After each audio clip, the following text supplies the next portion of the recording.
neutralize the enemy, you need weapons that search and destroy. There's no such thing as a safe house against the deadly Small. Why send a Marine in there when you can send our calling card? There's nowhere to run from the new AS-50 sniper rifle because it can hunt you down from over a mile away. And don't mess with Fire Scout, the unmanned helicopter that can stalk the enemy and take them out. You use the computer and you tell it where you want it to go. I'm Richard Mackles. I spent 10 years in the Navy SEALs. I'm looking for future weapons with the ability to search and destroy.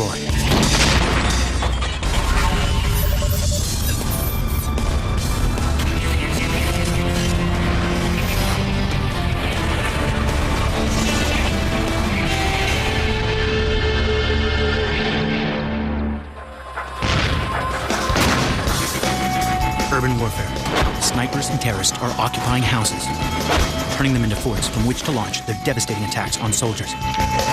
Your enemy is protected by the building he's firing from. If you and your buddies attempt to storm that structure, there's a good chance you could be killed. What you need is a weapon that can level it to the ground. Enter the Small, the shoulder-mounted assault weapon. It's the infantry marine's best friend.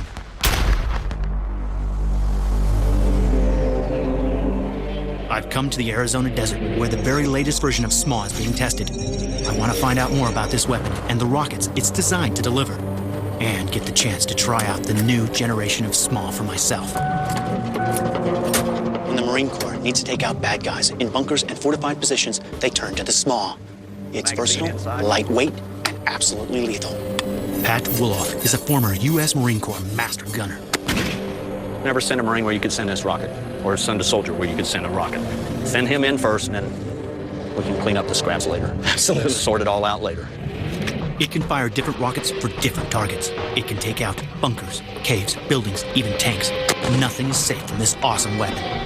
But it's the all-new NE warhead that's really making a difference for the Marines on the ground. Nicholas Duke worked on the design. NE means novel explosive, which is really a generic name for the explosive that's included in here. What it really is an enhanced blast explosive, a high-impulse enhanced blast explosive, designed to fracture masonry, heave earth, timbers, whatever out of the way, just basically take the structure out. It's basically built to unleash absolute havoc, and that's proved perfect for certain types of urban combat. It gives you the capability of taking out an insurgent and sniper without your troops having to enter the building. Plus, it gives you the dual benefit of taking out that fortified position permanently. That way they can never occupy it again. The NE's enhanced blast technology uses high explosives and reactive metals that combine in the air to create destructive blast waves. But the smart thing is that the explosion doesn't let it rip on impact. A fuse delays the actual explosion by a few milliseconds, waiting until the rocket is inside the target so it can cause maximum damage. The most important part is to get inside the building. So you got to get a fuse that properly senses when you impact the wall and then delays the detonation until you get inside. But on the other hand, if you hit a wall that happens to be 4 feet thick that you can't get through it, you want to make sure that it does still go off. You get some effect and you don't get unexploded ordnance on the battlefield. What actually happens once it's penetrated? Once it's penetrated, the fuse is operating in a delay mode. It waits a certain amount of time to basically get to the middle of the building, and then it initiates the explosive. To see if the NE is as good as they claim, I'm going to put it to a test for myself. Here in the Arizona desert is a replica of a concrete building snipers used to attack Marines in Iraq. I'm going to see if the all-new small novel explosive can really flatten it to the ground. It's nice and solid. It's pretty good. You can actually even live in it if you need to. Where do you think I should hit this thing? Well, it's a large structure, so it gives us plenty of wiggle room. Somewhere in here. I've heard the story. Now I unleash the weapon. Time to see what the SMAW can do. It's a real McCoy. Absolutely. This is a standard tactical NE round. That's all business, isn't it? All business. Use your crosshairs about 3/4 away up the door. Got it. Rocket. Back blast area all secure. Beautiful, brother. Look at that. One line, wasn't it? That's incredible. Look at that. Here 1 second, gone the next. Watch out, terrorist. Here it comes, the novel explosive. The huge blast happens where you want it, when you want it. Conventional explosives could not achieve this without massive collateral damage.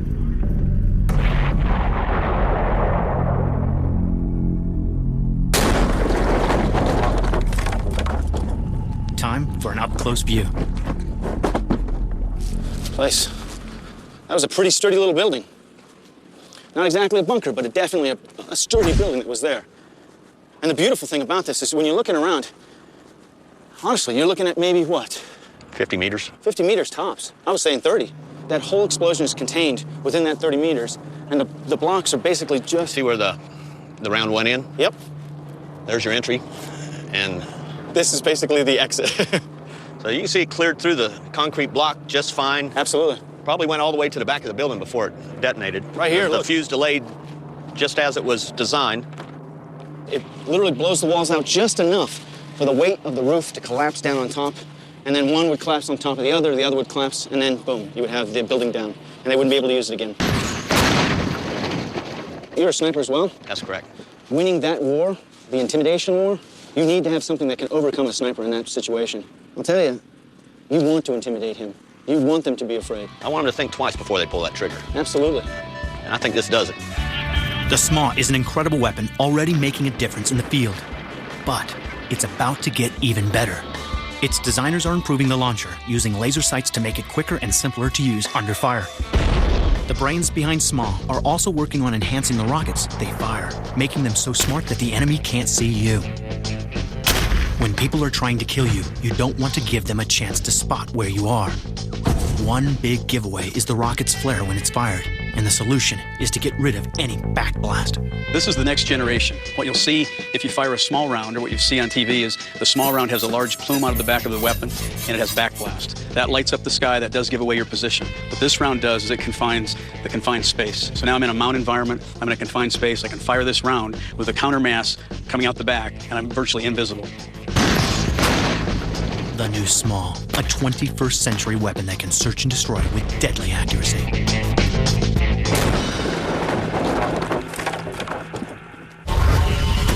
Coming up, I get to try out the new British sniper rifle. It claims to strike from well over a mile.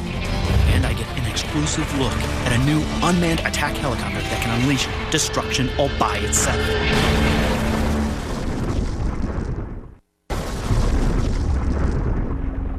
The ultimate search and destroy weapon is the lone sniper, a silent but deadly assassin that can track and take out a target from half a mile away. But sometimes they need to strike even further. The traditional sniper rifle was designed with a bolt-action loading mechanism.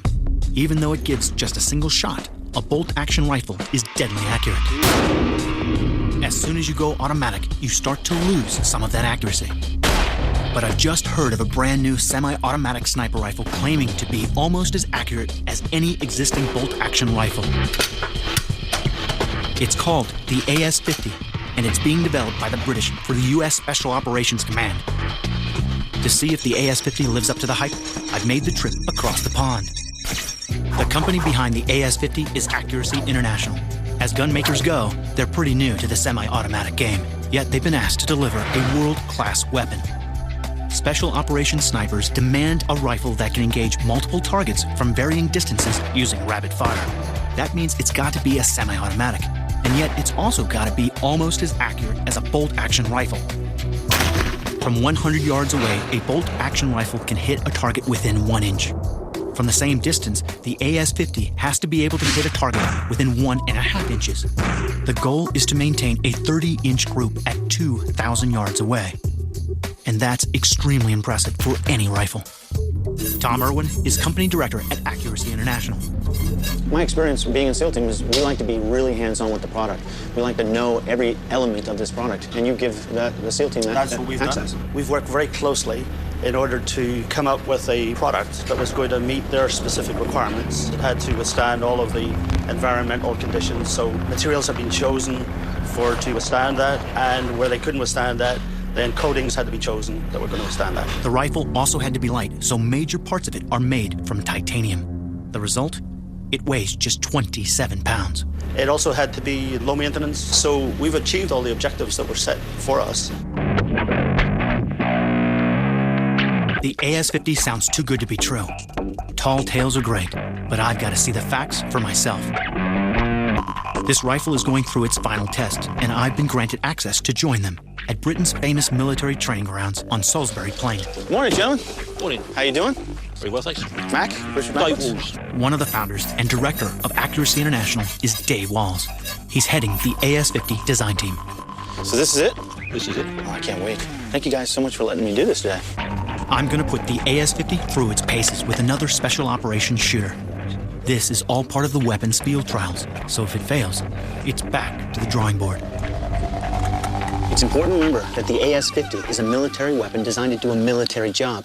Sometimes you have insurgents hiding behind concrete, and you have to stop those guys. So what we're doing here is simulating a concrete block. This, I'll leave up to your imagination. We're using melons to represent soft targets. We'll be firing from 600 yards away, which is pushing the outer range of most infantry assault rifles. If this rifle does its job, those melons are history. Frank Fletcher is the military representative at today's test, a former sniper himself. He's been working on the AS-50 since its inception. OK, what we're going to do now then, lads, is we're going to do a coordinated volley onto 2 targets. What we're looking for is to try and get a simultaneous volley going down so that both shots are leaving the barrels at the same time down the range. So we'll give it a crack and see how it goes, eh? OK, Frank, you're going to be Sierra 1. Mac, you're Sierra 2. Sierra 2, target Bravo.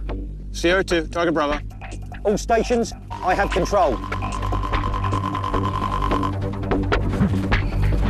Stand by, fire.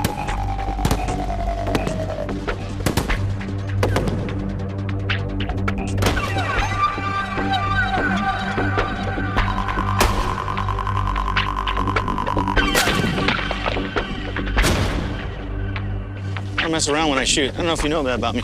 I'm telling you, whoever's behind this brick, it's not gonna work out really well. This cinder block just blew right up. Now the thing is, remember, this was actually block down and then a block up. And behind that, we put 2 melons. It's hard to imagine. This is through concrete, right into this. I can clearly see that at 600 yards, any threat hiding behind concrete doesn't stand a chance against the AS-50. But in today's battlefields, the sniper also needs to be able to take out armor-plated vehicles like personnel carriers and aircraft. When the scout sniper wants to seek and destroy at long ranges, he uses the .50 caliber round. When he wants to cause maximum mayhem, he uses the .50 caliber armor-piercing incendiary. We've set up a couple of 2-tiered metal targets to give me a chance to see how the AS-50 handles this round at a distance of 600 yards. On.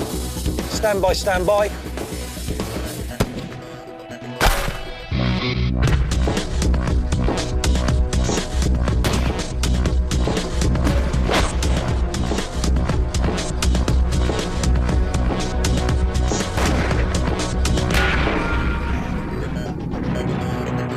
Okay, so I put a few rounds downrange and I've hit the target.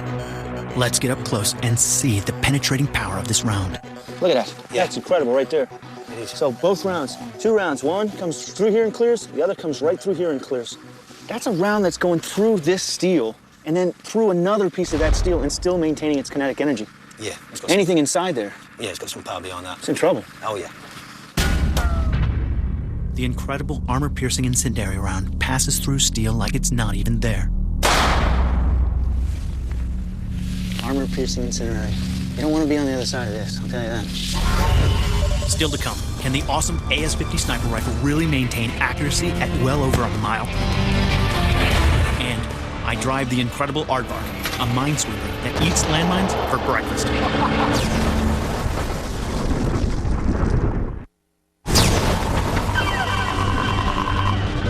Sierra 2, target Bravo on. All stations, I have control. Stand by, I'm putting the AS-50 sniper rifle through its paces in a series of field trials. As a military-grade weapon, I've seen it penetrate both solid concrete and sheet steel at 600 yards. But I'm not about to stop there. I'm going to attempt to hit a target with multiple rounds from 2,000 yards away. That's well over 1 mile. How can the semi-automatic AS-50 hope to achieve accuracy at such a long distance? The answer is in the recoil. or lack of it. The recoil mechanism of this is extremely soft, and this is due to a spring tube that is built behind the breech situated back here. As it compresses, it slows up and then comes back on itself, allowing the breech block to go back a second time, which saves a lot of impact on a person's shoulder. I personally can shoot this thing in shirt sleeves. A lot of people, when they look at a 50 caliber or even a 338, would be cringing at that, but it's not painful. It really isn't. Compared to the bolt action, the automatic mechanism should allow many more rounds to be released. The best way to demonstrate that difference is to try it for real. I'm going to compare the time it takes to fire off 5 rounds with both weapons.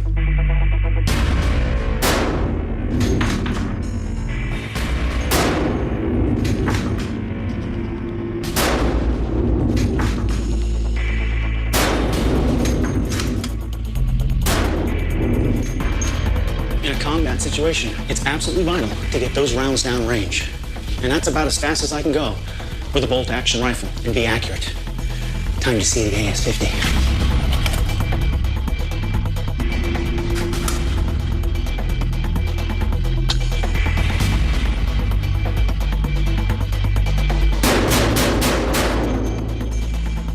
Not having to worry about chambering each individual round, I can get 5 rounds downrange in about a second and a half. Now, that's the advantage of a semi-automatic. This is a 50 caliber weapon. When you can deliver that kind of firepower to heavy metal targets, to heavy armored vehicles, it's all the advantage you need. This is an incredibly powerful sniper rifle, capable of picking off targets through concrete walls and steel armored vehicles. It's easy to use and allows me to fire quickly with very little recoil. But I still need to be convinced that the AS-50 is powerful enough to maintain its accuracy at long distance. This is the test I've been waiting for. At the phenomenal distance of 2,000 yards, there's a great chance that my round could be blown off the target by just the wind. At this distance, there are so many variables that must be taken into consideration. My odds of success might be better with a bolt-action rifle. With this particular design, David and his team has managed to achieve an accuracy that is certainly comparable with the bolt action. Here it goes. I have the target in my sights. Does the AS-50 have the power and accuracy to take it out?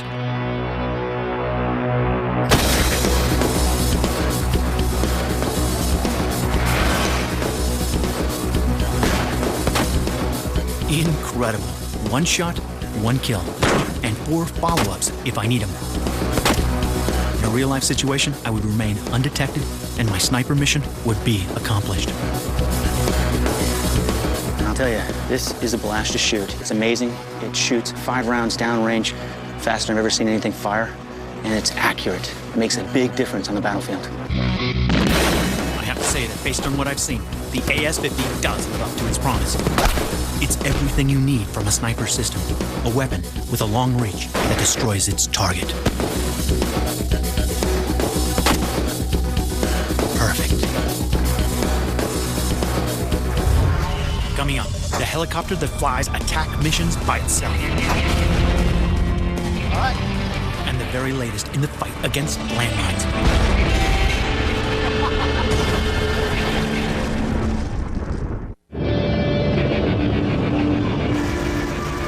The secret to a successful assault is good intel.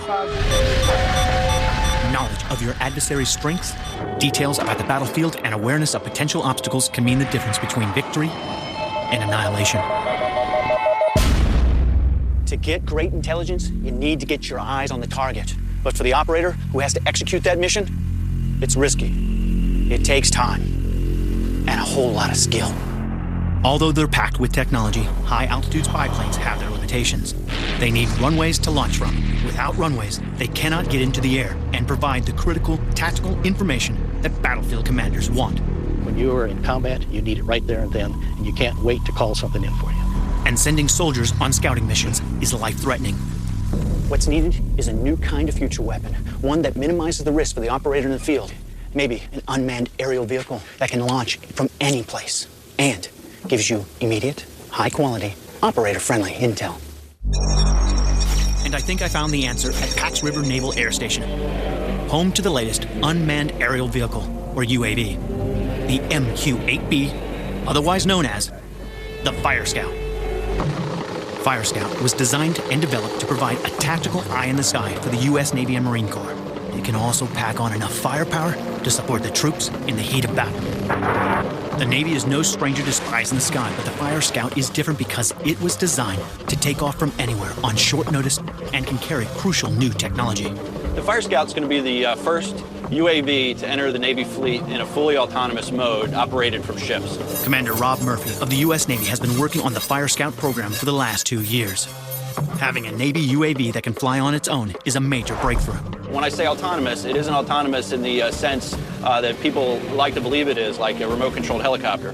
The mission plan is loaded into the helicopter before it takes off, and with one keystroke, it'll take off and complete the entire mission plan before returning to base. The Fire Scout is smart and doesn't need to be flown from the ground by a joystick.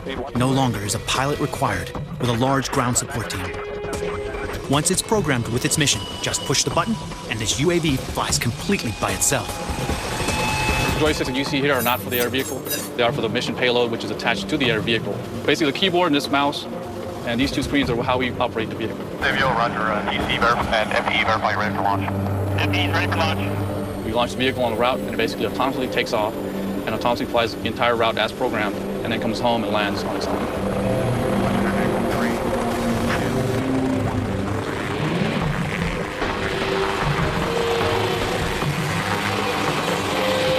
I'm a retired Navy helicopter pilot, and the first time I saw a Fire Scout fly, I have to tell you I was jealous. The aircraft is solid as a rock.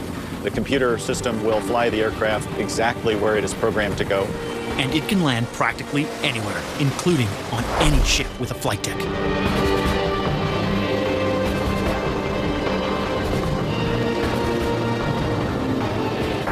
It's an amazing helicopter, but what makes it an incredible spy in the sky is the latest infrared sensors that allow it to relay pictures in real time back to battlefield commanders. It can fly up to 20,000 feet in the sky, searching for the enemy's position. But there's more to it than just spying. Not only is it a cool eye in the sky, but it also has teeth. Watch out for this baby's bite. The Fire Scout can be fitted with 2 4-pack rocket launchers, firing 8 laser-guided rockets in a lethal barrage from the sky. Okay, Navy, be advised, you're clear to arm and fire.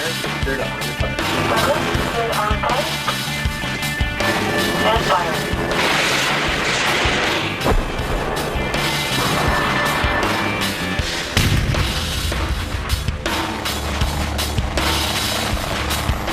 The Fire Scout can give you a bird's eye view of the battlefield, can take off and land on a dime, can fire rockets from as high as 20,000 feet. What's all that give you? The ability to provide close air support. And there's no need to risk a pilot's life. In military terms, the Fire Scout performs the 3 most demanding missions: dull, dirty, and dangerous. A lot of reconnaissance missions are hour after hour after hour, just waiting for some small change, and that's probably the dull. The dangerous, the aircraft doesn't care if it's snowing, if it's raining, whatever. You give it a spot to land, it's going to land there. You could resupply troops, blood, bullets, beans, whatever you need, medical supplies. In the darkest of nights, aircraft will land there, troops can get the supplies and go back. The Fire Scout can perform a whole gamut of missions, from direct action to reconnaissance, even resupply. It's not just a smart weapon, it's a weapon that's going to save lives. Coming up, I go on a search and destroy mission against a deadly unseen enemy: landmines.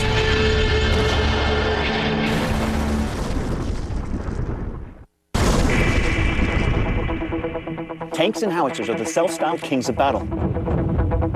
Little can threaten an armored column, but one of the biggest threats they face is the sudden impact of an anti-armor mine. The American Humvee is even more vulnerable. Until the newly armored vehicles were introduced in 2004, they operated largely unprotected against mines. One of the most dangerous things a vehicle will ever have to face is hidden right below the surface. This is an anti-armor mine. Basically, any vehicle that travels over top of this will set this off. It's very dangerous. Matter of fact, it's even hard to imagine what it would do to a vehicle like this. That's what I'm going to show you. We're using a civilian four-wheel drive vehicle. It's not armor-plated, but it should give us an idea of the damage an anti-tank mine can do. Now we're going to demonstrate what actually happens to a vehicle when it travels over a live anti-armor mine. We placed a mine containing almost 20 pounds of high explosives under the vehicle. Just a couple ounces of this stuff will blow a man's leg off.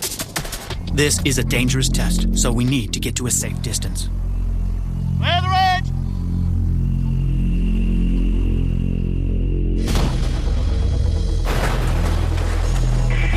That's one four-wheel drive that won't be taking me on a camping trip. Ever. On our high-speed camera, we can see exactly what happened. The explosion ripped through the metal, completely destroying the interior and outer frame. Anyone traveling in this vehicle would be killed instantly.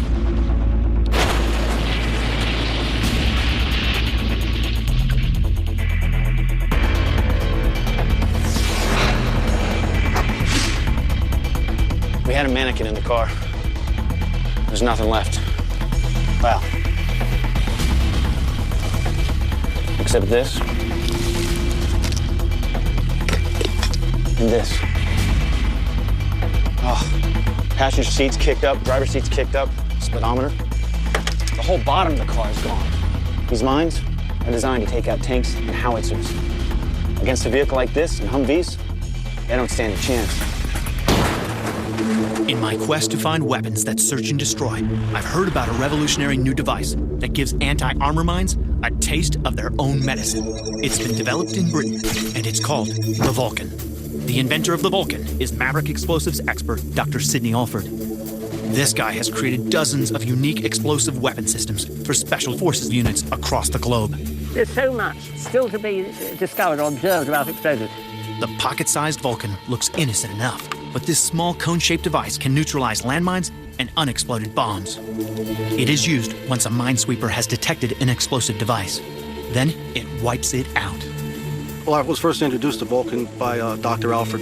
John DiMartino has 22 years' experience working in explosive ordnance disposal. I've used Vulcan on various types of munitions, ranging from 81mm mortars all the way up to 2,000-pound aircraft bombs. The Vulcan works by using shape charge technology.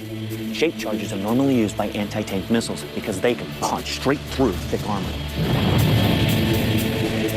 Shape charges work by focusing an explosion in one direction, just where you want to do the damage. A jet of hot metal punches through the case, injecting white-hot burning magnesium. It's the magnesium that burns out the explosive content, leaving nothing but an empty shell.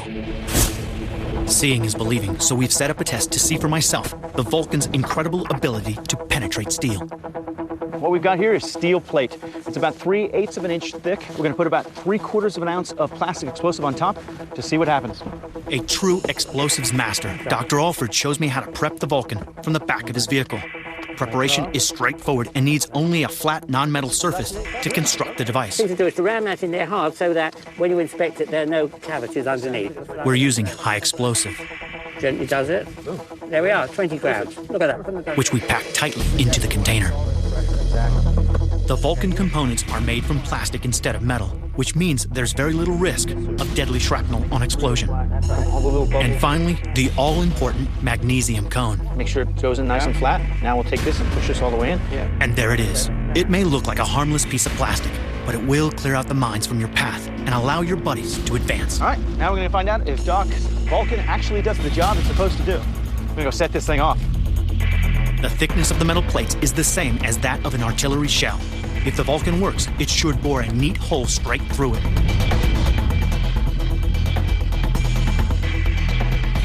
Firing!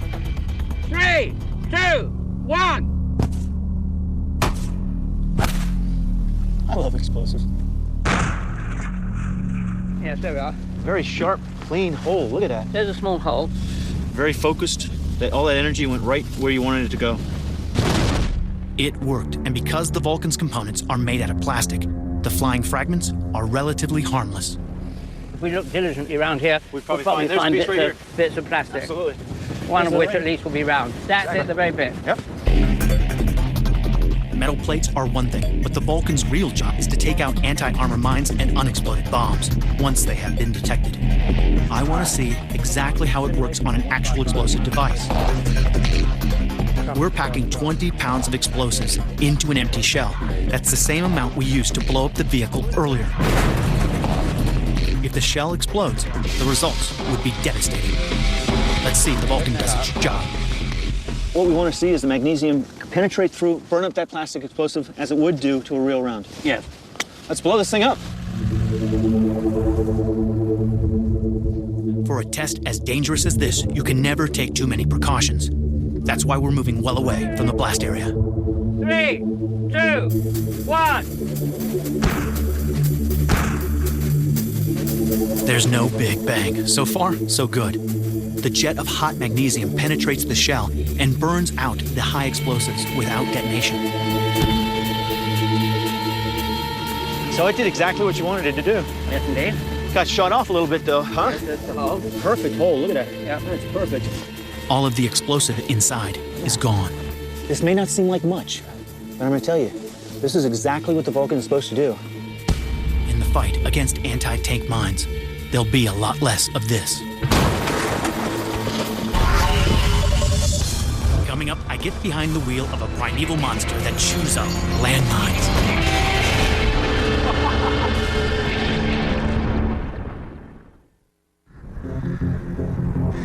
I've already taken out a landmine with the revolutionary Vulcan anti-mine device.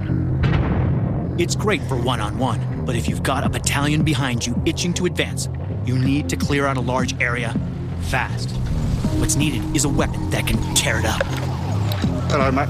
Welcome to Aardvark. And I heard there's a beast in the remote hills of Aberdeen, Scotland, that does just that.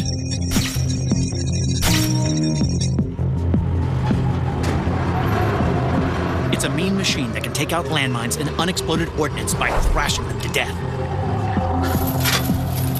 Meet the Aardvark Mark IV. It weighs 15 tons and is the world's most effective landmine clearing system. Across the world, mines contaminate an estimated 80,000 square miles of land. Clearing them individually is slow and extremely dangerous. To elevate the threat even further, many of these mines are booby-trapped. With this creature, that's no longer a problem. When you absolutely, positively have to destroy every single landmine in your path, accept no substitutes. An anti-tank mine that would kill every other military vehicle is just part of its daily diet. Operator Dave Clark has the adrenaline-pumping job of driving the Aardvark through live minefields. What's the coolest thing about driving this beast? Hitting landmines. Anti-tank mines more so than anti-personnel mines. That gives me the biggest rush driving this machine. How's that feel, the difference between the two? Anti-personnel mines, sometimes you may not know you've hit them. Hit an anti-tank mine, you know you've hit an anti-tank mine. It's a real good buzz. The Aardvark is as simple as it looks. At the front are 72 chains, most with striker tips spinning at over 300 rotations per minute. They rip and pulverize the ground without mercy. The digging depth is controlled and can go down to almost 3 feet. The mines are either detonated or destroyed. These things hit with 4 tons of pressure? Absolutely. Faster than the blink of an eye. Oh yeah.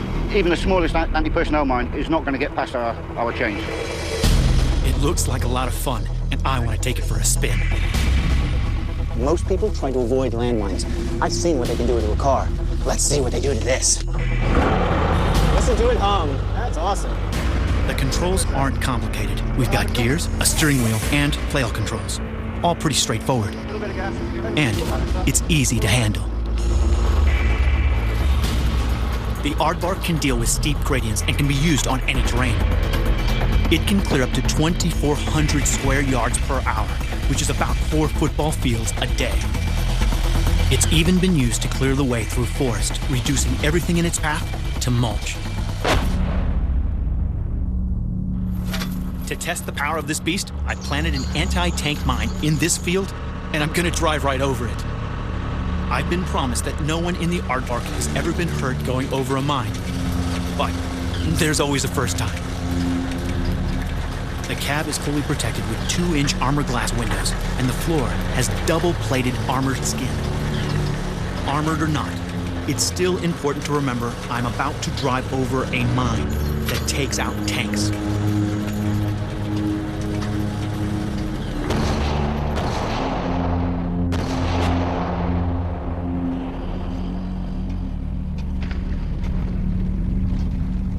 That's awesome.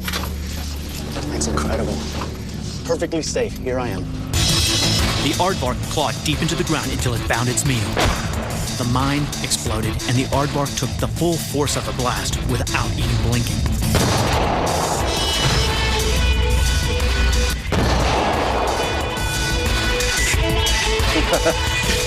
Okay, let's take this in consideration. We just hit a Bosnian TM57 anti-armor mine. It has about 11 pounds of high explosives. Now, it's designed to kill tanks, but for the aardvark, it's a light snack.